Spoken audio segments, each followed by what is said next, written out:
በኋላ ሁለተኛው ሰብ ምንድን ያለው ቅድስት ነው ያለው። አሁን ቅድስት ናት። አሁን ቅድስት የእሁድ ነው። የእሁድ ሆኖ ከእንደገና ደግሞ የሰኞን አይተን ነበር። ሰኞ ማለት ከትላንት ወዲያ የነበረው ማለት ነው። አብይ ጾም ሳምንታቱ ብቻ ሳይሆን ዕለታቶቹ ራሳቸው የራሳቸው የሆነ አቡን አላቸው፣ የራሳቸው ዋዜማ አላቸው። በጾመ ድጓ የሚባል የእዝል አንገርጋሪ አቡን ማህሌት አላቸው እና የሰኞ ምንድን የሚለው ናአኩተከ እግዚኦ አምላክነ ኖላዊ ዘመዓልት ሐላዊ ዘሌሊት፣ እግዚአብሔር አምላካችን ትጉህ እረኛችን፣ የቀን ጠባቂያችን፣ የቀን እረኛችን፣ የማታ ጠባቂያችን፣ ዘይነብር ዲበ ኪሩቤል ወይሬ ዘበታህቱ፣ በሰማያት በኪሩቤል ጀርባ ላይ የሚቀመጥ ከላይ ሆኖ ወታች ያለውን በሙሉ በጥልቅ ያለውን የሚመለከት አንተ የቀንም የሌሊትም የመዓልትም የሌሊትም ጠባቂያችን ነህ የሚል ዝማሬ አለው ይሄኛው። እንደውም ትዝ ይላችሁ እንደሆነ ከዚህ ጋር አያይዘ ምንድን ያልነው ስንናገር ወደ ቤተክርስቲያን እንገስግስ፣ ወደ ቤተክርስቲያን እንሂድ፣ ጾም እንጾም ነው የሚለው። እዚህ ጋር አሁን በጾም ወበጸሎት በስዕል ወበሰጊድ ንብጻሕ ቅድመ ገጹ በአሜን ምን ማለት ነው? በጾም በጸሎት በመለመን ወበሰጊድ በመስገድ ንብጻሕ ቅድመ ገጹ በአሜን ወደ እግዚአብሔር ገጽ ወደ እግዚአብሔር ፊት በእምነት እንቅረብ። ይሄ ነው ዋናው መልእክቱ ማለት ነው። በጾም ወበጸሎት ነው የሚለው። ወረብም አለው አይደል? በጾም በጸሎት የሚል በጾምና በጸሎት በስዕል ወበሰጊድ በመለመን በመማፀን እግዚአብሔርን ከዛስ ንብጻሕ ቅድመ ገጹ በአሜን ወደ እግዚአብሔር ገጽ በእምነት ወደ እግዚአብሔር ፊት በእምነት እንቅረብ የሚል ነው። የሰሉስ ምን ነበረ? ትላንት ማክሰኞ ማለት ነው። እነግረክሙ አኀውየ ወንድሞቹ ይነግራችኋለሁ። ምን ተብሎ ምን ብሎ ነው የሚነግረን? ጸጋ እግዚአብሔር ዘተውበ ለቤተ ክርስቲያን፣ የእግዚአብሔር ጸጋ ለቤተ ክርስቲያን ተሰጠ። በማን ዘእመቄዶንያ እምብዝሃ መከራ ሕማሞሙ ፈድፋደ ፍስሐሆሙ፣ ከመከራው ይልቅ ከብዙ መከራ ይልቅ ምናቸው በዛ ይላል? ደስታቸው በዛ። ወንጌል በመስበካቸው ሐዋርያት ለሱ በመመስከራቸው ለሱ በመቆማቸው ምክንያት ሐዋርያት ከመከራው ይልቅ ደስታውን ያዩት። ስለዚህ እዝል ነው የሚለው። ይህም በነገራችን ላይ የሰሉስ የማክሰኞ ትላንትና ማለት ነው። እዝል እንዲህ ነው የሚባለው። እነግረክሙ አኀውየ ነው የሚለው። ወንድሞቹ ይነግራቸዋለሁ። የእግዚአብሔር ጸጋ በምድር የተሰጠው በቤተ ክርስቲያን በኩል። ስለዚህ ባለፈው ያነሳናቸው እነዚህ ሚስጥራት በሙሉ የሚያልፉት በምን በኩል ነው ስንል በምን በኩል ነው? በቤተ ክርስቲያን በኩል ነው። ይሄ ነው ባለፈው ተማማር ነው ማለት ምንድን ያልነው? ሚስጥረ ጥምቀት፣ ሚስጥረ ሜሮን፣ ሚስጥረ ቁርባን፣ እነዚህ ሚስጥራት ሁሉ በማን ነው የሚሰጡት? በቤተ ክርስቲያን በኩል። ይሄ ጸጋ እግዚአብሔር ማለት ይሄ ነው። ጥምቀት ጸጋ ነው፣ ስጦታ ነው አይደል? ለመጠመቃችን የከፈልነው ዋጋ የለም፣ ምንከፍለው ዋጋም የለም። ሀብተ መንፈስ ቅዱስ ስንታደል ሜሮን ስንቀባ ምንከፍለው ዋጋ የለም። ስጋው ደሙን ስንቀበል አንከፍልም። የዚህ ስጋው ደግሞ አንድ ሰው ለመቀበል በነፍስ ወከፍ ይሄን አክል ብር ያስፈልጓል አይባልም፣ የለውም። ሰባቱ ምስጢራት የቤተ ክርስቲያን ጸጋ ስጦታ ናቸው። በምን ተሰጠ? በቤተ ክርስቲያን በኩል። ከቤተ ክርስቲያን ውጪ ይህን ማሰብ አይቻልም። ለዚህም ነው የትላንትናው ጾመ ድጓ ተመልከቱ፣ ዘቅድስት ነው የሚለው ሁለተኛው ሳምንት። ሰሉስ የማክሰኞ እነግረክሙ አኀውየ ጸጋ እግዚአብሔር ዘተወ ለቤተ ክርስቲያን፣ ዘተውህበ ማለት ለቤተ ክርስቲያን የተሰጠው የሚል ነው። አሁን ዛሬ የምንመለከተው ረቡዕ ነው። ጾመ ድጓ ዘረቡዕ ምን ይላል መሰላችሁ? ሐዋዘ ብርሃነ ጸጋወነ እግዚኦ፣ መልካም የሆነ ብርሃንን አደለን። እውነት ነው። የእውነተኛው የዓለም ብርሃን ማን ነው? ኢየሱስ ክርስቶስ ነው። እውነተኛውን ብርሃን ለኛ አደለን። ነጋ ነቂሃነ ጠዋት ተነስተን እምንዋም ጠዋት ከእንቅልፋችን ተነስተን ንጊሳ ለቤተ ክርስቲያን፣ ወደ ቤተ ክርስቲያን እንሂድ፣ ወደ ቤተ ክርስቲያን እንሳለም። እውነተኛውን ብርሃን ሰጥቶናል። መልካሙን ብርሃን ሰጥቶናል። ከዛስ አርየነ ገጸከ እንላለን። ከዛ ደግሞ ቅንዋት ላይ አርኤኒ ገጸከ ማለት ፊትህን አሳየኝ። ይሄ ነው ጸረ ወንጌል። መልካም ብርሃንን አደልከን። ወደ ቤተ ክርስቲያን ከእንቅልፋችን እንደተነሳ እንሂድ። ምን ያለበት ኃይለ ማን ነው? ምን ያለበት ሀበ ያሃድር ብዕለ ስብዓቲሁ የእግዚአብሔር ጸጋ የእግዚአብሔር ሀብቱ የተባሉት መግቦቱ ቸር ብዕል ማለት ያ ብዕል ማለት ሀብት ነው። የእግዚአብሔር ሀብት የሆኑት ጸጋ፣ ቸርነቱ፣ ዕድሜ፣ ጤንነት፣ ሰላም፣ ፍቅር ከእግዚአብሔር ነው የምንታደለው። እውነተኛ ሰላም ያለው ቤቱ ነው። እውነተኛ ሰላም የሚገኘው ከቤተ ክርስቲያን ነው። ስለዚህ ከቤቱ እንዳንጠፋ ይህን ሀብት ለማግኘት መግቦቱን ትዝ ይላችኋል። ጠዋት ተነስተን ኪዳን አድርሰን ስንመለስ የሚሰጠን ሰላም ውስጣችን ያለው እንዴት ቀናችን እንደሚባረክ ያ እንኳን ባይሆንልን ከስራችን ጠባይ አንጻር ጠዋት ተነስተን ውዳሴ ማርያም ደግመን ስንውል እንዴት ነው ውስጣችን የሚረጋጋው? ለዚህ ነው ምንድን ለቤተ ክርስቲያን ቀርበለ ሀበ ያሃድር ብዕለ ስብዓቲሁ ከዛስ ንስአል ሀቤሁ እምኀቤሁ ከሱ ዘንድ እንማጸን፣ ከእግዚአብሔር ዘንድ እንማጸን። ምን እናገኝ ዘንድ ረድኤተ ወሕይወተ ኩሉ ዘጌሰ ወመጻ ሀቤሃ እይጻማው። እይጻሙ ማለት አንድ ሰው ከእግዚአብሔር ረድኤት መግቦት ፈልጎ ከመጣ ባዶውን ሆኖ ራቁትን ሆኖ አይመለስም። በበረከት በረድኤት ተሞልቶ ይመለሳል። ስለዚህ የረቡዕ ምንድን ነው የሚለው? እውነተኛ ብርሃንን አደለን። ጠዋት ተነስተን ቤተክርስቲያን እንሂድ። የእግዚአብሔር ሀብት የሆኑት ሰላም፣ ፍቅር ከሰው ማናገኛቸው። እውነተኛ ሰላም ከእግዚአብሔር ብቻ ነው የሚገኘው። ጌታም በወንጌል ነግሮናል። እኔ የምሰጣችሁ ሰላም ዓለምን የሚሰጥ ሰላም አይደለም ብሏል። ከየት ነው የሚገኘው? ከቤተ ክርስቲያን። እሱን እንማጸነው፣ ከእሱ ዘንድ እንማጸን፣ እሱን ደጅ እንጥናው። ከዛስ ምን እናገኛለን? ረድኤትና ሕይወት እናገኛለን። ይህቺ ቤተክርስቲያን ናት ክርስቶስን ማታውቀው። ቅዱስ ያሬድ ይህን የጻፈው ዘርፌ መዝሙር ካወጣች በኋላ ነው።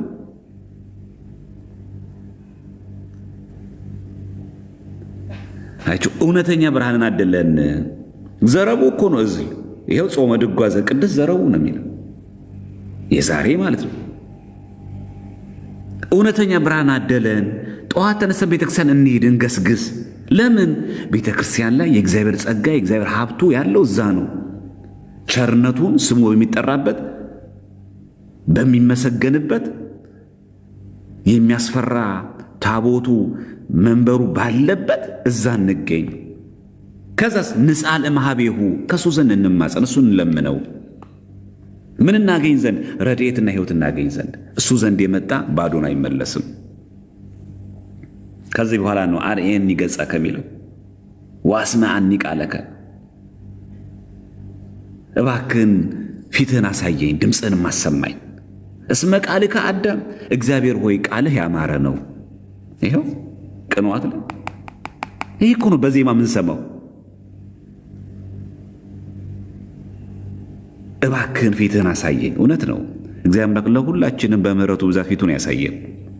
ወአስምዐኒ ቃለከ ቃልህንም ደግሞ አሰማኝ። እስመ ቃልከ አዳም ቃልህ አንተ እግዚአብሔር ሆይ ቃልህ ያማረ ነው። ታበርህ በመስቀልከ አውደ ጽድቅ ተናገርከ። በመስቀልህ ምን ታደርጋለህ? ታበራለህ።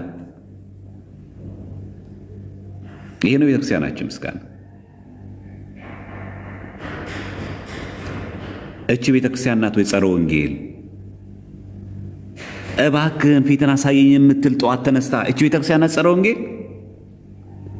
እባክህን ቃልህ ያማረ ነው የምትል ቤተክርስቲያን ናት ጸረ ወንጌል? ይሄ እንግዲህ በዜማ የምንሰማው ነው።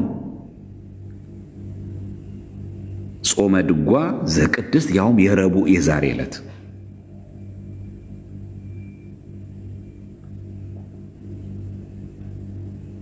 ከዛ ይሄ ነው እንግዲህ ተመልከቱም እንደሚል ከመበንጹህ ንጹህም ጾመ በንጽህና ሆነን ጾመን ንጹህ ወናግሩ ለስጋነ ስጋችን እናስገዛው። ስጋችን ለበጎ ነገር ለነፍሳችን ይገዛ። እግዚእነ ጾመ በእንቲአነ ክርስቶስ ስለኛ ሲል ጾመ። ለምን? አርአያ ዚአሁ ከመ ይሃበነ ለኛ ምሳሌ አብነት የሆነን ዘንድ ክርስቶስ ጾመ ይላል። አሁን ደግሞ ይሄ ስንት ሰዓቱ ነው? ዛሬ ሮብ ሆነው አርያም በ6 ሰዓት የሚባል ዛሬ ሮብ ቀን 6 ሰዓት የሚባል ይሄ ከመ በንጹህ ንጹም ጾም በምን ንጹህ በንጽህና ከዛስ ወናግሮ ለስጋነ እግዚእነ ጾመ ክርስቶስ ጾመ። አይ እግዚእ ማለት ጌታ ማለት አይደል? ጌታ ጾመ ለምን?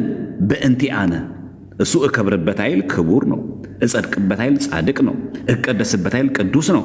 ለምን ጾመ?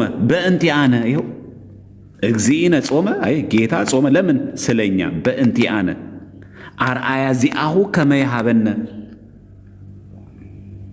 እርሱን መምሰልን ይሰጠን ዘንድ ቴዎሲስ ሱታፌ አምላክ ሦስቱን አርስተ ኃጣውእ ስስትን፣ ትዕቢትን፣ ፍቅረ ነዋይን ድል እንደነሳ ድል እነሳ ዘንድ ክርስቶሳዊ እንሆን ዘንድ ጾመ። ስለዚህ በምን ንጹም? ከመ በንጹህ ንጹም በንጽህና እንጹም። ጾም ንጹም አይደለም ብቻ የሚለው ይሄ በንጽህና አያችሁ እዚህ ጋር ከመ በንጹህ ንጹም ጾመ። በተንኮል አይደለም፣ በቂም አይደለም፣ በኃጢአት ሆነ በንስሐ ሳትገባ አይደለም፣ በንጽህና ሆነ ጾም። አርያም በ6 ሰዓት የሚባል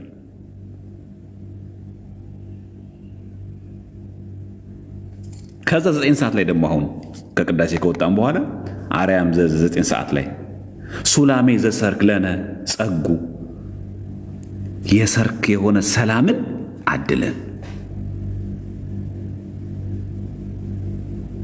እንዴት የታደለች ቤተክርስቲያን ናት በእናታችሁ! 9 ሰዓት የሚባል ነው ይሄው አርያም በ9 ሰዓት ሱላሜ ዘሰርክ። ሱላሜ ማለት ሰላም ማለት ነው። ሱላሜ ዘሰርክ ለነ ጸጉ አድለን፣ ሰላምን አድለን።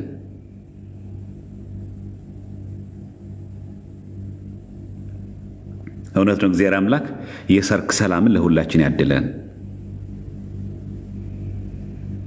በሰላም ወተን ቀኑን እንዳዋለን የሰርክ ይሄን ሰዓት ደግሞ እግዚአብሔር አምላክ የሰላም ያርግልን። ይሄ ሰላም ደግሞ ከማን የተሰጠን? ጸጉ ነው። አንተ አድል፣ አንተ ስጠን፣ ያንተ ሰላም የትም አይገኝም እያለን ነው። ይሄ መቼ ነው? ይሄ ሁሉ ማወራው የመቼ ነው? የረቡዕ። በእውነት እቺ ቤተክርስቲያን ግሩም አይደለች? አሁን እንግዲህ እየዘለልን ያየነው ነው እንጂ እያንዳንዱ ብናነበው ደግሞ አስቡት በውስጡ ምን እንደያዘ። እግዚአብሔር ከፈቀደ ደግሞ የሐሙስን ደግሞ እንመለከታለን። እያንዳንዷ ማለት ነው። ነገ ሐሙስ፣ ከዛ ዓርብ፣ ቅዳሜ፣ ከዛ ደግሞ ሶስተኛ እሁድ ደግሞ ምኩራብ አለ የሚባለው የምኩራብ የእሁድ አለ። ከዛ ምኩራብ ደግሞ በሚቀጥለው መጻጉዕ ከመጣቱ በፊት የሰኞ፣ የማክሰኞ፣ የረቡዕ እያለ ይቀጥላል። የየዕለቱ አለው። የየዕለቱ ብቻ አለም የየሰዓቱ ቅድም እንዳያችሁት በ6 ሰዓት ላይ ምን አለ? ከመ በንጹህ ንጹም ጾም፣ በንጽህና ሆነ ጾም እንጹም፣ ስጋችንን እናስገዛው። ክርስቶስ የጾመው ለእኛ አርአያ አብነት ሊሆን ነው። እሱን መምሰል ክርስቶስን እንመስለው ዘንድ እሱ በልቤ ትሑት ነኝ እንዳለ ትሑታን እንሆን ዘንድ ሐዋርያ ጴጥሮስ በወንጌል በመልእክቱ እንደነገረ ክርስቶስ ፍለጋውን ትከተሉ ዘንድ ምሳሌ ትቶላችሁ ሄድ እንዳለ የእሱን አርአያ እንከተል ዘንድ ፍለጋውን እንከተል ዘንድ ነው። 9 ሰዓት ላይ ምን አለ ደግሞ? ሱላሜ ዘሰርክ ጸጉ፣ የሰርክን ሰላም፣ የሰርክን ጤንነት፣ የሰርክን ምግብ ቃል እግዚአብሔርን አድለን ስጠን። እውነት ነው፣ ቃሉ ሰላም ነው። የዕለቱ ብቻ ሳይሆን የዕለቱ የሰዓት ጭምራለን። ጠዋት ሰርክ የሚባል ጠዋት ነግህ የሚባል ቀን ቀትር የሚባል 9 ሰዓት የሚባል ሁሉ አለ።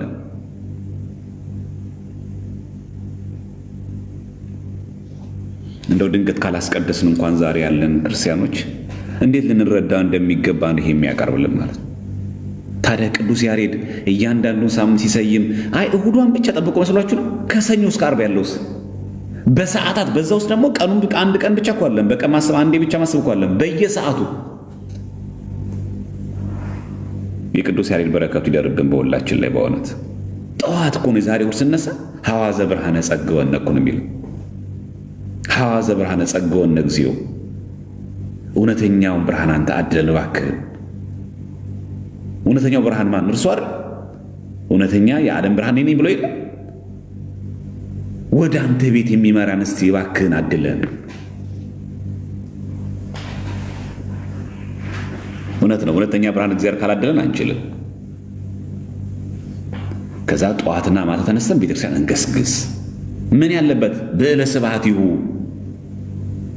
የጸጋው ግምዣ የምስጋናው ግምዣ ያለበት የሀብት ምስጋና የምስጋናው ሀብት ያለበት ከጸጋው ከበረከቱ የምንካፈልበት እቤት እንገስግስ ይልና ረድኤት ወሕይወት ረድኤትና ሕይወትን መግቦትን እሱ ዘንድ ተማጽኖ የሚያጣ ማንም የለም ይላል።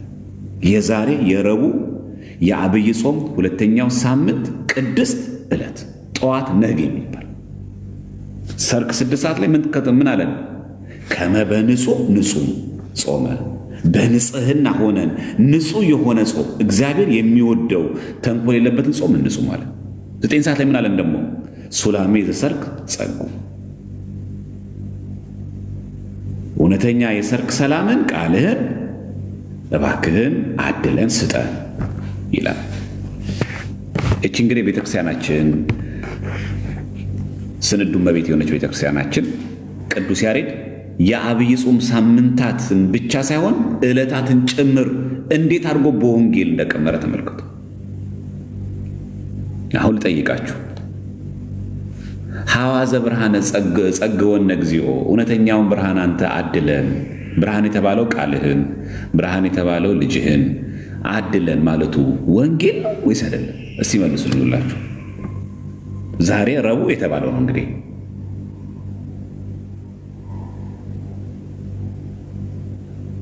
መልካሙን እውነተኛውን ብርሃን አድለን ማለት ወንጌል ነው አይደለም? ቤተ ክርስቲያን እንገስግስ ማለት ወንጌል ነው አይደለም? ያ ብቻ አይደለም። እቤቱ ስንገሰግስ የጸጋው ሀብት በረከት እናገኛለን ማለት ወንጌል ነው አይደለም? ታዲያ ጠንቋይ ቤት እንሄድ እንዴት አለ? ከዛም ይላል ደግሞ እርሱን ተማጽኖ ነው የሚለው አይደል?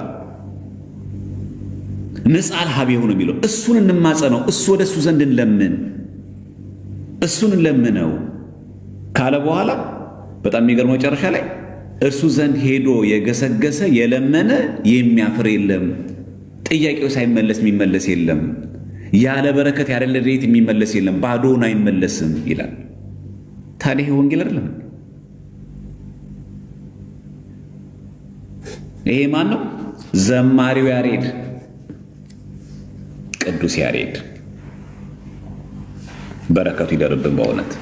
ታዲያ ያሬድ ማለት ቅዱስ ያሬድ ብለን ስንናገር ብቻ ድጓው ብቻ ትዝ ያለን ጾመ ድጓውን የረሳን ሰዎች አለን። ጾመ ድጓው ከወጣው ከድጓው ያሬድ ሲባል ብዙዎቻችን የምናስበው ወረብ ብቻ ይመስላል። ይሄ በቃ ለበዓላት ቀን ክብረ በዓል ሲሆን ንግስ ሲሆን እንደው ታቦት ሲወጣ ወጥተን ምን ዘምረዋል አይደል? እሱ ብቻ እየመሰለ በጣም እኮ የሚገርም ሰዎች አሉ። እሱ ብቻ የሚመስለን ሰዎች አሉ። ወጥተን በቃ እሱ ብቻ የሚዘመር መዝሙር ምናምን፣ ከዛ ውጭ ግን መዝሙር ያለ ማይመስለን ሰዎች አሉ። ይሄ እኮ የቅዱስ ያሬድ እኮ ነው ጾመ ድጓ። ከዛ 6 ሰዓት ላይ ደግሞ አርያም እንደሚለው የ6 ሰዓት እንደሚለን ንጹም በባን ነው ወበንጹህ ንጹም ጾመ በንጽህና ሆነ ጾምን ንጹም ሰርክ ላይ ደግሞ እውነተኛውን ሰላም ደግሞ አደለ እያለ ይናገራል። ግልጽ ነው ሐሳቡ? ገብታችኋል? ከገባችሁ ልለፈው፣ ካልገባችሁ ግን ደግማለሁ።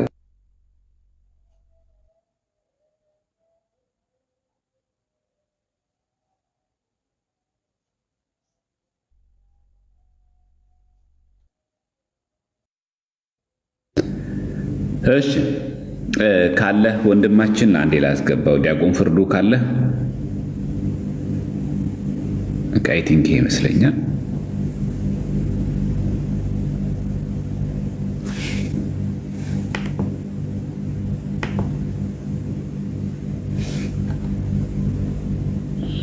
አክሴፕት በለው ዲያቆን፣ ሪኩዌስት ልኬልሃለሁ። አክሴፕት በለው። ልከህልኝ አክሴፕት ብዬዋለሁ።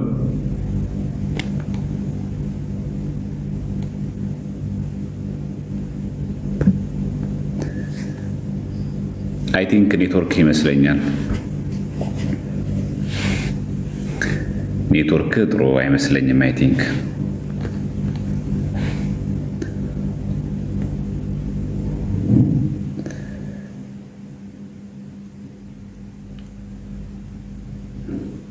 ዲያቆን ፍርዱ ኔትወርክ አስወጣ መሰለኝ።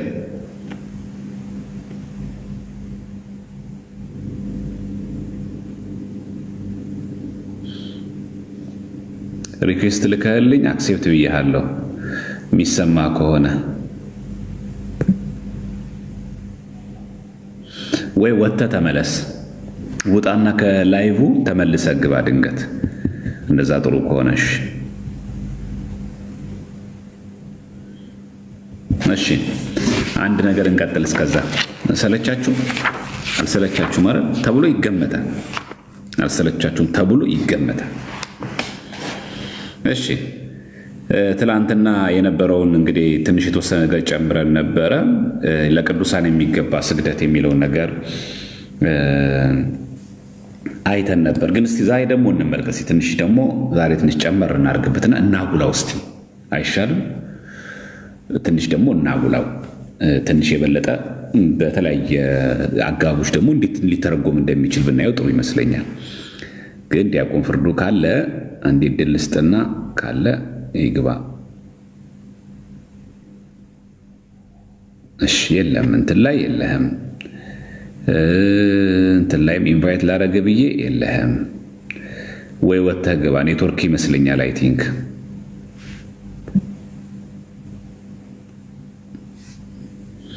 ኔትወርክ ይመስለኛል። ከሌለህ እንትን በል።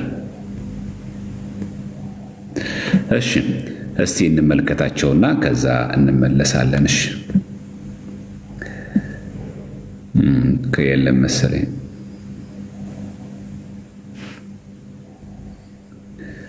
እሺ ወደ ርዕሳችን እንግባና ከሌለ እሱ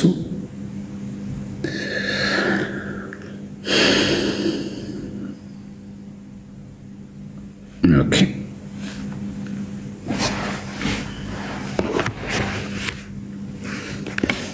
እንደዚህ እናድርጋለን። ዛሬ የምንመለከተው ኮመንቱን አጥፉላቸውና በዚህ በአንደኛ ቆሮንቶስ እንግዲህ ዛሬውን አይተናል። ጾመ ድጓውን ብዬ ነው ወደዚህ የምቀጥል አሁን ያለሁት። አንደኛ ቆሮንቶስ ምዕራፍ 6 ቁጥር 19 ላይ እንደዚህ ይለናል። ወይስ ሥጋችሁ ከእግዚአብሔር የተቀበላችሁት በእናንተ የሚኖረው የመንፈስ ቅዱስ ቤተ መቅደስ እንደሆነ አታውቁምን? ካለ በኋላ በዋጋ ተገዝታችኋልና ለራሳችሁ አይደላችሁም ይልና ስለዚህ በሥጋችሁ እግዚአብሔርን አክብሩ ይላል። ምን አድርጉት? አክብሩ። አክብሩ። ምን አይነት አክብሮ ነው የምናከብረው? እግዚአብሔርን በሥጋችን የጸጋ ነው ወይስ የአምልኮ ነው የምናከብረው? የአምልኮ ነው አይደል? ምንም ጥያቄ የለው። ምክንያቱም ስለዚህ ነው አለ የሚለው በሥጋችሁ አለ የሚለው። ስለዚህ በሥጋችሁ እግዚአብሔር ምን በሉት? አክብሩ። እኛ ክርስቲያኖች እግዚአብሔር የምናከብረው በሥጋችን በምናችን? በሥጋችን። በነፍሳችን እናመልከዋለን አይደል? በሥጋችን ሲል ነፍስንም ይጨምራል። በሥጋችሁ እግዚአብሔርን አክብሩ ሲል የምናከብረው የአምልኮ ነው የጸጋ አክብሮ ነው ለእግዚአብሔር የምንሰጠው? የአምልኮ ነው። ምክንያቱም እግዚአብሔርን አክብሩ ስለሚል ግሎሪፋይ ሲል ምን ለማለት ነው? እግዚአብሔርን አክብሩት። ምን ማለት ነው? የአምልኮ ማለት ነው። ይሄ በግሪኩ ዶክሳዞ ይለዋል። ማክበሩን አክብሩ የሚለው ዶክሳዞ ይለዋል። እስቲ እንመልከተው በግሪኩ ማለት ነው። በግሪክ እንመልከተው። በዚህ በአንደኛ ቆሮንቶስ 6:19 እስከ 20 ድረስ ያለው ማለት ነው። እሺ አንደኛ ቆሮንቶስ ምዕራፍ 6 ቁጥር 19 ድረስ እንደዚህ ይላል። እሺ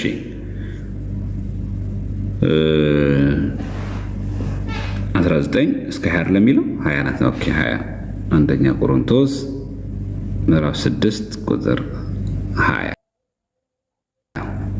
እሺ እግዚአብሔርን አክብሩ የምትለዋ ማለት ግሎሪፋይ ዜርፎር ጋድ። ቻውን ግሎሪፋይ የምትምታለች ዶክሳዞ ዶክሳዞ ዶክሳዞ ማለት ምን ማለት ነው? ግሎሪፋይ ማለት ነው። ማክበር ማለት ነው። ግሎሪ፣ ሆነር፣ ማግኒፋይ ማድረግ፣ ከፍ ከፍ ማድረግ፣ ማጉላት፣ ማክበር ማለት ነው። ምን ማለት? ዶክሳዞ ማለት በጣም የሚገርመው ነገር ነው። አሁን ምን ማለት ነው? ክብር የሚለዋል። በጣም የሚገርመው ማክበር የሚለውን ቃል ማመስገንም ይሆናል። አሁን ዶክሳዞ የሚለው ቃሉ የግሪክ ቃል ነው። በዚህ በአንደኛ ቆሮንቶስ 6:20 ላይ የምናገኘው ቃል ነው። በስጋችሁ እግዚአብሔርን አክብሩ የምትለዋ ቃል ናት። እንግዲህ አሁን ሁሉ የመጣችሁ በስጋችሁ እግዚአብሔርን አክብሩ የምትለዋ ቃል ዶክሳዞ የሚለውን አክብሩ ይለዋል። ማክበር ሲል በምስጋናም ጭምር ነው እንጂ እግዚአብሔር ሆይ አከብርሃለሁ፣ እሺ አምላኬ ፈጣሪ ነው፣ አንተ ማከብር የአምልኮ ነው ብሎ ብቻ መናገር አይደለም። ምስጋናም አለ። በምን እናውቃለን? በዚሁ በሉቃስ ወንጌል ጌታችን ላይ ማለት ነው ምዕራፍ 4 ቁጥር 15 ጌታችን በመዋዕለ ሥጋዌው ያደረገውን ሲናገር 4:15 ላይ እርሱም በምኩራባቸው ያስተምር ሁሉም ያመሰግኑት ነበር ይላል። ሉክ እነማ አይሁድ የነበሩ ሕዝብ በሙሉ የት ነው የሚያስተምረው? ጌታችን በምኩራባቸው ያስተምር ነበር። ከዛስ ሁሉም ያመሰግኑት ነበር የሚለው ዶክሳዞ ይላል። ዶክሳዞ ነው የሚለው። እኔ እስቲ ሉቃስ ወንጌል ምዕራፍ 4 ቁጥር 15 ላይ ሉቃስ ወንጌል ምዕራፍ 4 ያው ቁጥር 15 ሁሉም ይሉት ነበር ይላል። ያመሰግኑ ቢንግ ግሎሪፋይድ የሚለው ይላል እዚህ ጋር ዶክሳዞ ይላል። ቅድም እግዚአብሔርን አክብሩ የሚለው ቃል ይላል ዶክሳዞ ይላል። ሁለቱን ቃል አወጣ ማለት ቅድም። ስለዚህ እግዚአብሔርን በስጋችሁ እግዚአብሔር ምን በሉ አክብሩ የሚለዋል ዶክሳዞ። ከእንደገና እዚህ ጋርም ደግሞ እርሱም በምኩራባቸው ያመሰግኑት ነበር ማመስገን ይላል ዶክሳዞ። ሁለቱንም ማለት ነው። ስለዚህ ማክበር የሚለው ቃል ማመስገንም ነው።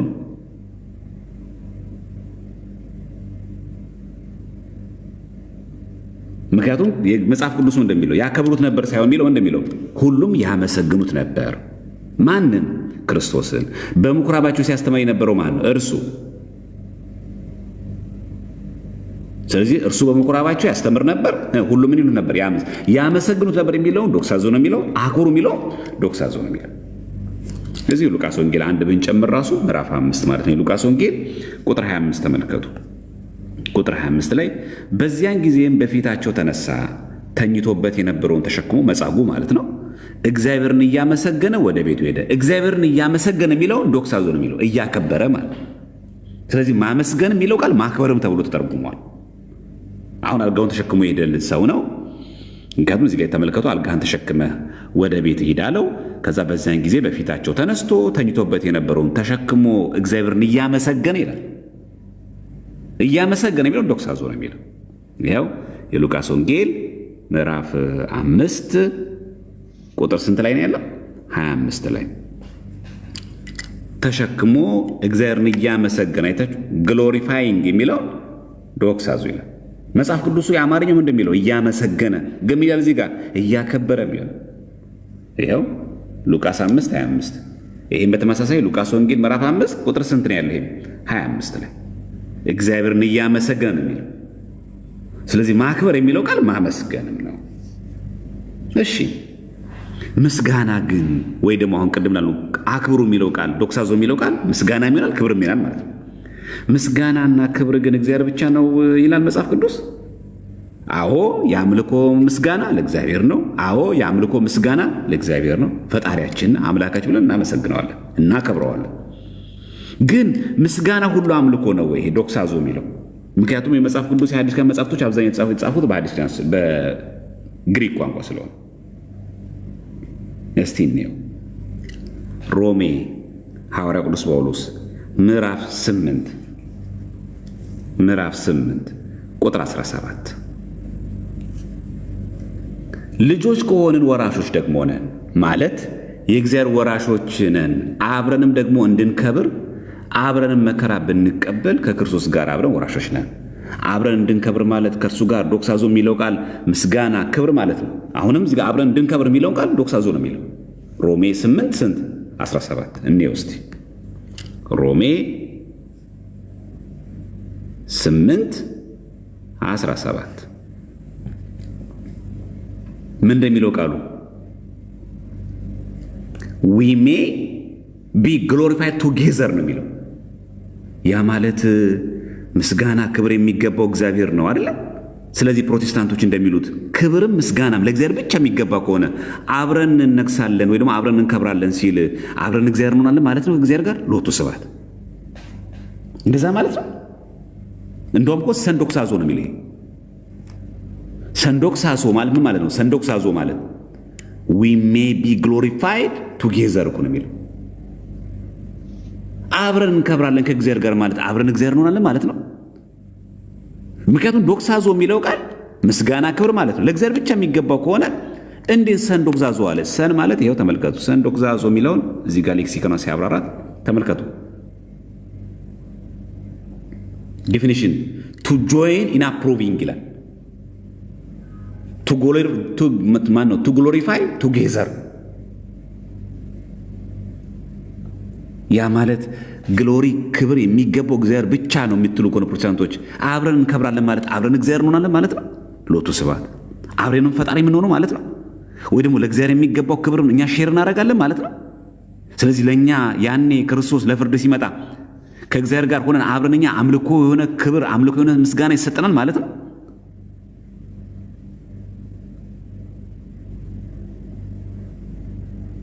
ምክንያቱም ሰንዶክሳዞ ስለሚል። ስለዚህ ሰንዶክሳዞ ማለት ቱ ጆይን ኢን አፕሩቪንግ ቱ ግሎሪፋይ ቱጌዘር። መጽሐፍ ቅዱስም እንደሚለው አማርኛው አብረን ደግሞ እንድንከብር ነው የሚለው። አብረን መከራ ብንቀበል ከክርስቶስ ጋር አብረን ወራሾች ነን ይላል ሮሜ 8:17 ላይ። አብረን እንድንከብር የሚለውን ቱጌዘር ስለሚል ግሎሪፋይ አብረን ነው እግዚአብሔር የምንሆነው። አብረንን አምልኮ የምንቀበለው እግዚአብሔር ጋር እኛውን ከስድስት ቅዱስ ጋር አብረን እኛ ሰዎች በሙሉ አብረን እንከብራለን ስለሚል አብረን ነው ምስጋና አብረን ነው አምልኮ ምስጋና የምንቀበለው ማለት ነው። ሎቱ ስብሐት ክብር ሁሉ ለእግዚአብሔር ብቻ ከሆነ አብረን እንከብራለን ማለት አብረን አምልኮ እንቀበላለን ማለት ነው። እዚሁ ሮሜ 8 ይሄም 8:18 ላይ ነው 17 ላይ ነው 30 ነው ሰላችሁ እዚሁ ሮሜ 8:30 ላይ ምን ይላል? 30 ላይ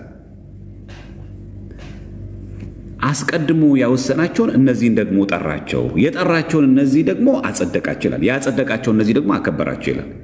እግዚአብሔር ያጸደቃቸውን ያከበራቸው አመለካቸው ማለት ነው። ማክበር ለአምልኮ ብቻ የሚገልጽ ከሆነ እግዚአብሔር አምላክ እንዴት የጠራቸውን ፍጡራን እንዴት ያከብራል? አመለካቸው ማለት ነው። አይ እኔ አላከብራችሁም፣ እኔ ፈጣሪያችሁ ነኝ፣ እናንተን ያጸደቅኳችሁ መንግሥተ ሰማያት ማስወረሳችሁ በቃ ማክበር የሚባል ግን ለእኔ ብቻ ነው ብሏል እዚህ ጋር። ጭራሽ እኮ እሱ ያጸደቃቸውን እነዚህን ደግሞ አከበራቸው ነው የሚለው። ይህን አከበራቸው ነው በነገራችን ላይ ዶክሳዞ ነው የሚለው። እኔዋ ሮሜ 8:30 ላይ ሮሜ 8 ይቅርታ ሮሜ 8:30 ላይ ያከበራችሁን እሱ ምናል ያጸደቃችሁን አከበራቸው የሚለው ይኸው ሂ ግሎሪፋይድ ይላል። አከበራችሁ ማነው አክባሪው? እግዚአብሔር። ምኖቹን ያጸደቃቸውን አከበራችሁ ይላል። ዶክሳዞ ይላል እዚህ። ስለዚህ ቅድም እግዚአብሔር አክብሩ አይን ያለውን ዶክሳዞ አይነት እግዚአብሔርም ለፍጡራን ለጻድቃን ተመልሶ ሎቱ ስብሐት ለእሱ አይባልም እንደዚህ ያመልካቸዋል ማለት ነው። አከበራቸው ስለሚል እኛ ፍጡራንን ስናከብራቸው አመለካችሁ የምትሉ ሰዎች እግዚአብሔር ፍጡራንን ሲያከብራቸውስ አመለካቸው ማለት ነው እግዚአብሔር አምላክ። ቃሉ እንደዛ ነው የሚለው ሮሜ 8:30 ላይ ይኸው ያጸደቃቸውን እነዚህን ደግሞ ምን አላቸው ይላል? አከበራቸው ብሎ ዶክሳዞ ነው የሚለው። እግዚአብሔርን አክብሩት የሚለው አንደኛ ቆሮንቶስ 6:20 ላይ ዶክሳዞ ነው የሚለው። እንግዲህ ማክበር የሚለው ቃል ቀደም ብለናል፣ ምስጋና የሚባለው ይሆናል ብለናል። ስለዚህ እግዚአብሔር አምላክ እነዛን አመሰገናቸው ማለት እግዚአብሔር አምላክ አመለካቸው ማለት ነው። እዚህ ክብር ለእግዚአብሔር ብቻ ምስጋና ለእግዚአብሔር ብቻ የሚሉ ሰዎች ጤነኛ ናቸው ወይ? ምክንያቱም ያጸደቃቸው እነዚህ ሰዎች አከበራቸው ይላል። ስለዚህ እግዚአብሔር አምላክ ቅዱሳንን ስላጸደቃቸው ያን ያጸደቃቸው ስላከበራቸው አመለካቸው ማለት ነው። ቃሉ ደግሞ ዶክሳዞ ነው የሚለው ደግሞ የግሪኩ። እንቀጥል። አንድ ጥቅስ ላይ ተደገፍን እንዳይመስል ማለት ነው። ለዚሁ ሮሜ አሁንም ከሮሜ ሳንወጣ ምዕራፍ 11 ላይ ሮሜ ማለት ነው። እዚህ 11 13-14 ተመልከቱ።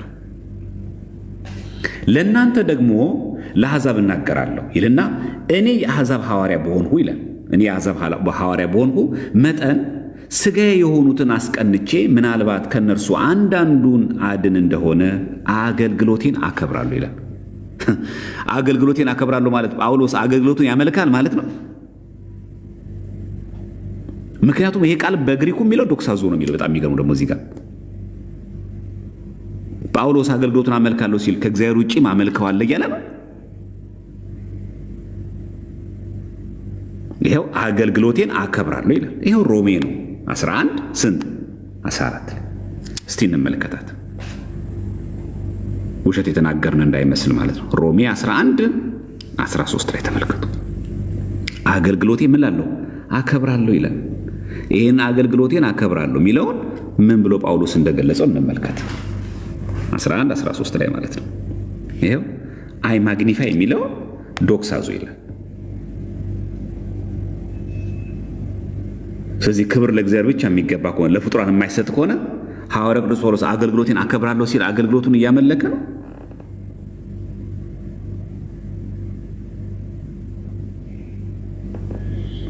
እሺ ይሄው ዶክሳዞ የሚለው ቃል እንግዲህ መቼስ እያመለከ አይደለም። መቼስ ጳውሎስ ወንጌሉን በታማኝነት ያገለግላል። ለወንጌል ክብር እሰጣለሁ፣ ለማንም ሰው ጫና አልሆንም፣ በመድሎ አልሰብክም፣ ጎሳ ብሔር አይቼ አንዱን እያስቀነው አንዱን እያሳነስኩ አንዱን እያስበለጡኝ አላገለግልም፣ በፍትሐዊነቱ ማገለግለው ለማለት ነው።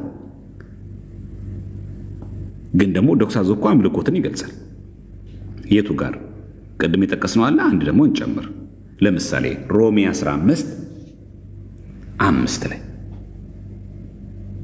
በአንድ ልብ ሆናችሁ ይላል፣ በአንድ አፍ እግዚአብሔርን እርሱም የጌታችን የኢየሱስን ክርስቶስ አባት ታከብሩ ዘንድ ይላል። ታከብሩ ዘንድ ምን አይነት ክብር ነው ይሄ? ያምልኮ ነው አይደል? ይሄው በአንድ ልብ ሆናችሁ ይላል። ሮሜ 15 ስንት ላይ 5-6 በአንድ ልብ ሆናችሁ አለ። በአንድ አፍ እግዚአብሔርን እርሱም ማንን? የጌታችን የኢየሱስ ክርስቶስ አባት ምን ትሉ ዘንድ ታከብሩ ዘንድ። ምን አይነት ክብር ነው የምናመልከው? ምን አይነት ክብር ነው የምናከብረው?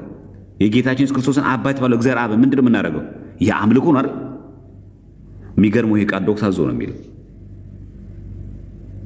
ይሄ ማለት ግን ቅድም አገልግሎቴን ታከብራለህ የሚለው ዶክሳዞ ጋር አንድ አይነት ነው አይደለም። አገልግሎቴን አከብራለሁ ሲል አመልካለሁ ማለቱ አይደለም። እዚህ ጋር ግን የኢየሱስ ክርስቶስን አባት ታከብሩ ዘንድ ማለት ግን አምልኮ ነው። ቃሉ ግን በግሪክ አንድ አይነት ነው። ይሄው ሮሜ 15 5-6 እንመልከት። ሮሜ ሐዋርያ ቅዱስ ጳውሎስ ወደ ሮሜ ሰዎች ምዕራፍ 15 ቁጥር 5 አገልግሎቴን አከብራለሁ ካለ በኋላ የጌታችን የኢየሱስ ክርስቶስን አባት እግዚአብሔርን ምን ትሉ ዘንድ ታከብሩ ዘንድ ይላል። ታከብሩ ዘንድ ማለት ታመልኩ ዘንድ ማለት ነው። ሮሜ 5 ይቅርታ ሮሜ 15 6 ላይ ዊ ሜይ ግሎሪፋይ የሚለውን ዶክሳዞ ይላል። ታከብሩ ዘንድ ማንን? የኢየሱስ ክርስቶስን አባት እግዚአብሔር አብን። ምን አይነት አምልኮ ነው ይሄ? የጸጋ ሳይሆን የምንድን ነው? የአምልኮ። አሁን እንሰራው። አሁን ያወራነው ሁሉ እንሰራው። አሁን ማክበር የሚለው ቃል ማመስገን ተብሎ ተርጉሟል። ቅድም ባያናቸው ጥቅሶች ለምሳሌ አንደኛ ቆሮንቶስ 6:19 ላይ እስከ 20 እንደሚለው ስለዚህ በስጋችሁ እግዚአብሔርን አክብሩ አለ የሚለው።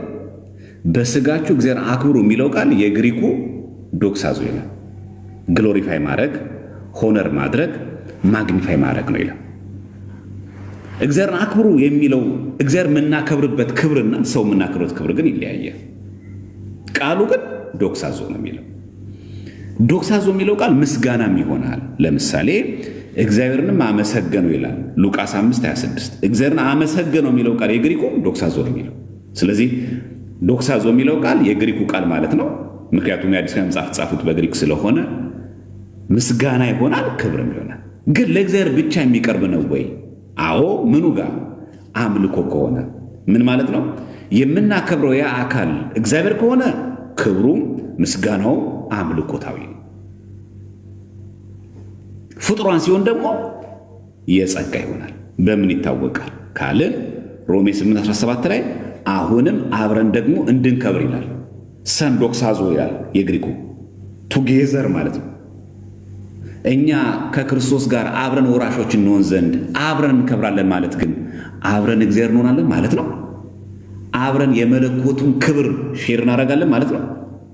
አብረን የምስጋናውን የመለኮቱን ምስጋና ክብር ሼር እናደርጋለን ማለት ነው አይደለም። ግርኮ ግን አብረን እንድንከብር የሚለው ቃል ሰንዶክሳዞ ይላል። ግሎሪፋይድ ቱጌዘር ማለት ነው። ስለዚህ ከክርስቶስ ጋር ወራሾች ነን ማለት ከእሱ ጋር እንከብራለን ማለት ከእሱ ጋር አብረን የአምልኮ ምስጋና እንጋራለን ማለት አይደለም። የቃሉ ምስስሎች በአማርኛው በግሪኩ ከእሱ ጋር አብረን አምላክ እንሆናለን። የእሱ አይነት ምስጋና የእሱ አይነት ክብር በመንግሥት ሰማያት እኛም እናገኛለን ማለት አይደለም። እኛ ፍጡራን ስለሆነን ምንም ብንጸድቅም ቅሉ ምንም እንኳን መንግሥታት ብንገባም ቅሉ እኛ ግን እግዚአብሔር አይደለም፣ እግዚአብሔርም አንሆንም። ፍጡርነታችን እንደተጠበቀ ሆነ ስለሆነ ስለሚቀጥል በዛ ላይ ማክበር ማለት ማምለክ ነው የሚሉ ሰዎች ያጸደቃቸውን እሱ አከበራቸው ይላል ሮሜ 8:30 ላይ። አከበራቸው የሚለው አክባሪ እኮ እግዚአብሔር ነው። ማንን? እነዚያ ያጸደቃቸው። ስለዚህ እግዚአብሔር አምላክ እነዚያ ያጸደቃቸውን ቅዱሳን ስላከበራቸው አመለካቸው ማለት ነው። ሎቱ ስብሐት ለእግዚአብሔር ስለማይባል ነው። እግዚአብሔር ይቅር ይበለን በእውነቱ ዶክሳሱ ስለሚል ማለት ነው። ይቀጥልና ሮሜ 11:13 ላይ ደግሞ አገልግሎቴን አከብራለሁ ይላል ጳውሎስ። አከብራለሁ የሚለው ቃል አሁንም በግሪኩ ዶክሳዞ ነው የሚለው። አገልግሎቴን አከብራለሁ ማለት ግን አገልግሎቴን አመልከዋለሁ ማለቱ ነው። ለምን ጳውሎስ አገልግሎትን ታከብራለህ? ማክበር የሚገባ ክብር የሚገባው እግዚአብሔር ብቻ ነው እንለዋለን። ግን ደግሞ ሮሜ 15:5 ላይ ምን ይላል ደግሞ? የጌታችን የኢየሱስ ክርስቶስን አባት ታከብሩ ዘንድ ይላል። ስለዚህ የጌታችን የኢየሱስ ክርስቶስ አባት የባህሪ አባት ሆኖ አብን የምናከብረው በምንድን ነው? በአምልኮ ነው አይደል? ይሄ ክብር የፍጡራን ክብር አይደለም፣ የአምልኮ ክብር ነው። የአምልኮ ምስጋና ነው። ቃሎቹ ግን ዶክሳዞ ነው የሚለው። ስለዚህ አገልግሎቴን አከብራለሁ የሚለው ቃል ዶክሳዞ ስለሚል የጌታችን ኢየሱስ ክርስቶስን አባት እግዚአብሔርን ታከብሩ ዘንድ የሚለውን ዶክሳዞ ስለሚል ሁለቱ ቃላት በግልጥ ተመሳሳይ ስለሆኑ የጌታችን ኢየሱስ ክርስቶስ አባት እግዚአብሔርንም እናመልከዋለን ታከብሩ ዘንድ ስለሚል ስለዚህ አምልኮ ክብር ነው የሚገባው። ስለዚህ ደግሞ አገልግሎቴን አከብራለሁ ስለሚል ጳውሎስ አገልግሎቱን እያመለከ ነው ማለት ግን አይደለም። ወይ ደግሞ ለአገልግሎቱ የእግዚአብሔር አይነት ክብር እየሰጠ ነው ማለት አይደለም። ስለዚህ አንዳንድ ጊዜ ቅዱሳንን ስናከብራቸው እንዴት እንዲህ ታደርጋላችሁ? ክብር የሚገባው እኮ እግዚአብሔር ብቻ ነው፣ እናንተ ጣዖት የምታመልኩ የሚሉ ሰዎች ከመጽሐፍ ቅዱስ ሐሳብም ይወጣ። አሁን ገና የአበው አባቶች አላየንም፣ የቀደምት አባቶች በዚህ ጉዳይ ላይ ትምህርት አላየንም። ያየነው ምንድን ነው? መጽሐፍ ቅዱስ ነው። ቃላቶቹን ብቻ እየለወጣችሁ ስታዩት ታገኙታላችሁ። ሲገሌ ገባችሁ? ሲገሌ ይላል። ገብቷችኋል?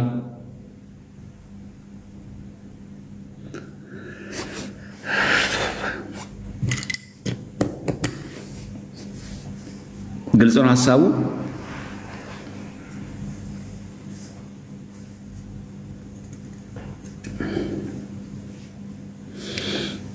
ስለዚህ የቃላት ምስስሎች አንድን ነገር በጎ ወይ ደግሞ መጥፎ አያሰኘውም። ኮንቴክስቹዋል ሚኒንግ ካልታየ በስተቀር ይህን ቃል እንደዚህ አይቼ ምናምን ተብሎ ሰው ሊሸወድ አይችልም። ቀላል ነገር ስለሆነ ማየት ስለምትችሉ ማለት ነው። እሺ ወንድማችን ካለ አሁን መግባት ትችላለህ። አይ ቲንክ ኔትወርክ ይመስለኛል።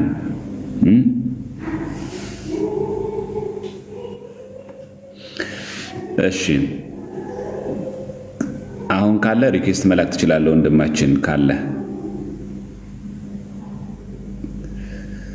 ወንድማችን ካለ ዲያቆን በፍርዱ ሪኩዌስት መላክ ትችላለህ። እሺ ያሁን ላይ ያልገባው ሰው አለ? እስከዛ ድረስ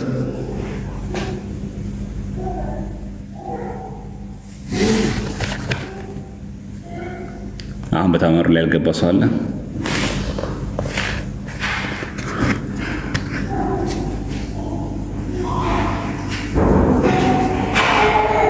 እሺ ያልገባው ካለ ይግባ። አሁን ያልከው አልገባኝ የሚል ሰው ካለ መግባት ይችላል፣ ችግር የለም። አሁን የተማማረው ትምህርት አልገባኝ የሚል ሰው ካለ ይሄን እድል ተጠቀሙበት። ክብር የሚለው ቃል ለእግዚአብሔር ሲገባ፣ ክብር የሚለው ቃል ለፍጡራን ሲገባ የቃሉ ምስስሎች ዶክሳ የሚለው ቃል መጠቀሙ ምንም አይነት ጥርሰት እንደማያመጣ አውዱን ማየት እንደሚያስፈልግ ቃሉ ስለተመሳሰለ አንድ ነገር ራሱ ነው ማለት አይደለም።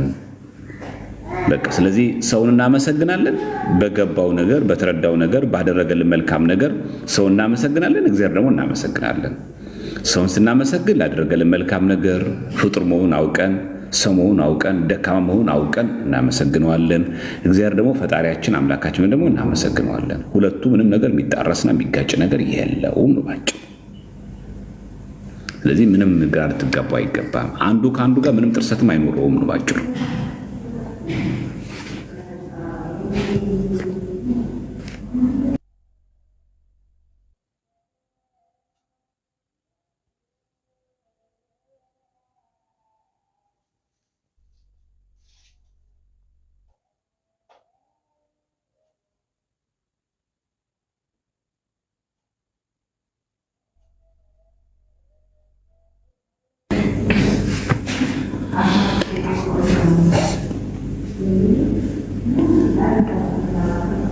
እሺ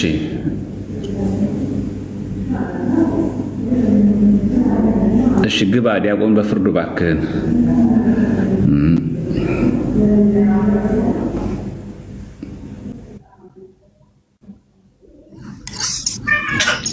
እንደምን አለ? ደህና ነህ ወይ? እግዚአብሔር ይመስገን። ዘማሪያ ወንድማችን እንደምን ዋልክ? እግዚአብሔር ይመስገን። ሰላም አለ? ደህና ይመስገን። እግዚአብሔር ይመስገን። እኔ እኮ እዚህ ብትመጣ መስሎኛል። አንተ ለካ ቤት ከፍተሃል። አዎ እኔ ደግሞ አልገባኝም። አየህ እዛው ክፈት ያልከኝ መስሎኝ። ምንም ችግር የለም። እሺ መጀመር ትችላለህ። ወንድማችን ዲያቆን በፍርዱ ማለት ይሄ ፍርድ አገኝ ማለት ይሄ ነው። እስቲ ራስን አስተዋውቀና ከዛ መዝሙር አቅርብልን። እሺ አመሰግናለሁ። እግዚአብሔር ይስጥልኝ። እሺ እኔ እንግዲህ ዲያቆን ፍርዳገኝ ዘውዱ እባላለሁ ከልጅ